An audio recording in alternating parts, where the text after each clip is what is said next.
Owyhee Volcanics, a Geos 100 lab presentation video drier than the Idaho High Desert, by Forrest, Burt, and Xochi Campos. The Owyhee Volcanics region consists of three distinct parts of Idaho, one in the southwest of the state, one in the center of the state, and one in the far east of the state. Rocks found in the Owyhee Volcanics area were formed as early as the Cretaceous period, which began 145 million years ago, and as recent as the Quaternary, which began around 2 million years ago.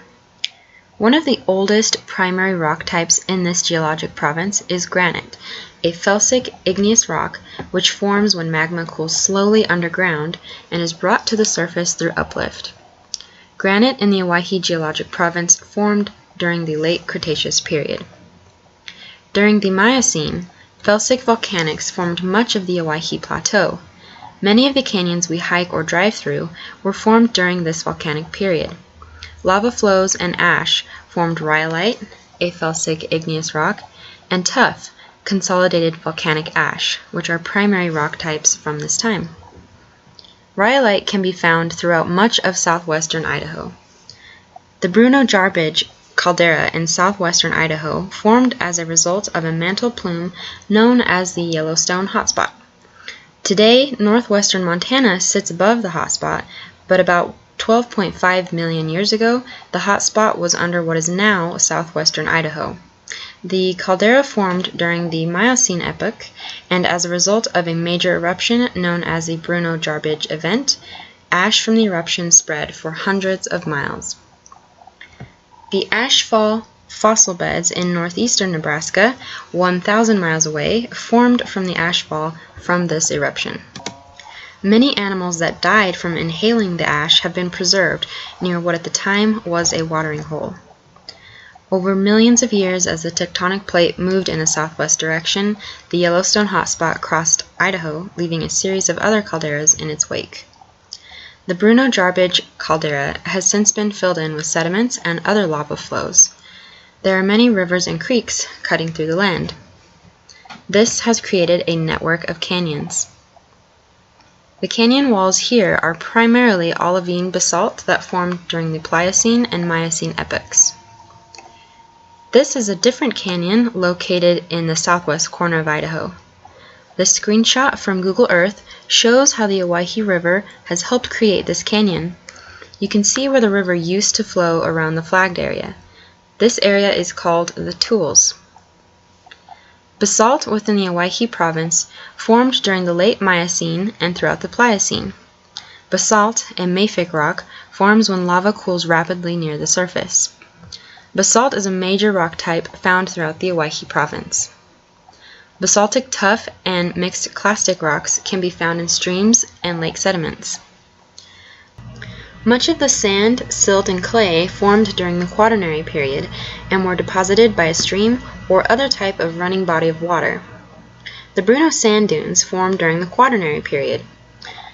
As part of the Basin and Range province, much of southwestern Idaho is experiencing uplift and tension stress resulting in numerous normal faults throughout the region. What is the general geologic history of this province? Within Owyhee County, the southwestern section on the lab map, Miocene, felsic, and Pliocene mafic volcanoes, TBP and TMF, were present and their lava flowed here, creating great swaths of land with lava deposits present. Deposits, TPD, of limestone and diatomite rocks occur here, with many alluvial fan deposits of gravel, sand, and silt from Pliocene epoch streams and lakes, along with some mafic and felsic tuff from volcanic activity. These deposits are younger than the volcanic deposits. The youngest deposits in the area, QA, date to the Quaternary period and are likely the result of glaciation, as they mostly consist of gravel, sand, and silt. Some in the center of the county, QD, date from the Pleistocene to Pliocene ages and consist of mostly gravel, sand, and silt alluvial debris. In the far southeast of the area indicated on the map in a lab guide, PPNS and P, there is a small area consisting of many Permian and Pennsylvanian era deposits resulting from a marine environment with many carbonates and phosphorites there. The area in the center of the state, comprising parts of Elmore, Camas, and Gooding County, is composed of much the same as Owyhee County is. Felsic composition rhyolite flows are found here, intersecting basalt and pyroclastic flows. There are small, spread-out deposits of limestone and diatomite rocks here, along with alluvial debris of a similar composition to that found in Owyhee County. However, the amount of these deposits found here is far lower, and they occur in very small points as opposed to large splotches. Quaternary alluvium is also found in this region, but these deposits are of negligible size. Deposits of all kinds in this region are similar enough to be considered the same letter classification as of those found in Owyhee County.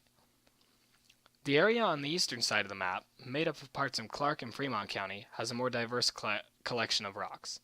The largest of these, QPU3F, a subsidiary of the rock types found in the main Snake River Plain, is found at the Idaho-Wyoming border and is made up of rhyolitic flows and ignimbrites from the late Pleistocene epoch. These flows have been found to be a part of the third eruption cycle of the Yellowstone volcano, originating in the Yellowstone caldera. The Snake River Plain also comes to an end here, so much of the area is made up of rocks corresponding to what is found in many other parts of the Snake River Plain. This rock type, QPUB, is made up of late Pleistocene basalt lava flows interlayered with alluvial gravel and clay sediments. A very similar rock type, QPMB, is here as well, differing from QPUB only in that it has basalt pyroclastic debris present, and that it is composed of canyon filling and plateau-forming lava deposits. The other prominent feature here are deposits of gravel, sand, and silt alluvium from the Quaternary period, the deposits of which fall under the same designation, QA, as those from other sections of the Owyhee Volcanics region.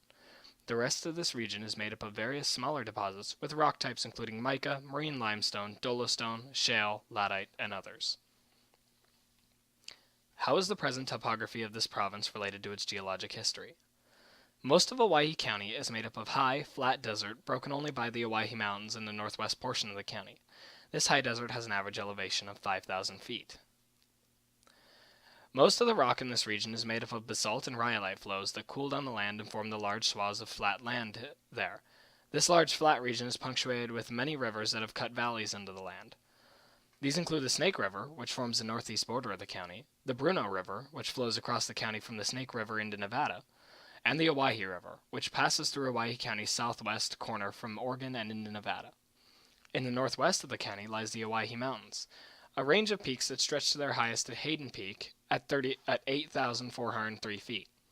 Much of the rock here is made up of rhyolite volcanic flows, however, some idobatholith granite is also present.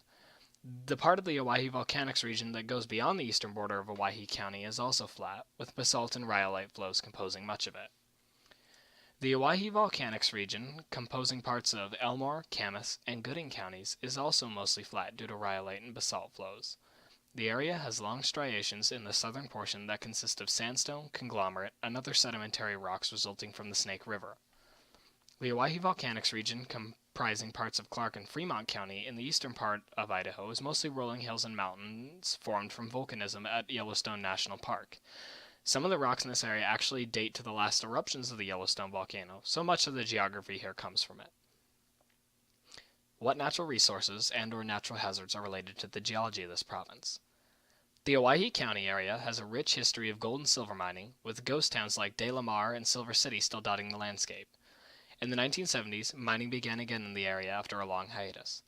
Other areas in the Owyhee Volcanics region have tungsten, pumice, and limestone mines, with one uranium and thorium mine present. The areas are all very dry, aside from Henry's Lake, but the West Yellowstone region likely has geothermal wells. Owyhee County is made up of flat rangeland and is at risk for brush fires. This risk has lessened since the Soda Fire burned through the area in the summer of 2014, scorching almost 300,000 acres of land. Since then, the primary hazards in the area have been roads and bridges suffering washouts and rainy conditions, as the main layer of plant growth that held the soil in place was burned away. The Elmore, Campos, and Gooding County area faces not a natural hazard, but a man-made one. The area's close proximity to Mountain Home Air Force Base and the Idaho National Laboratory place it right between two strategic targets for a hostile invading force, or even a nuclear strike. The West Yellowstone region is nearby to a very active volcanic hotspot, and there may be uncharted, extremely hot geothermal pools in the area. The Yellowstone supervolcano also lies next to this region, the eruption time frame for which seems to change upon the agenda of the person making the predictive time frame.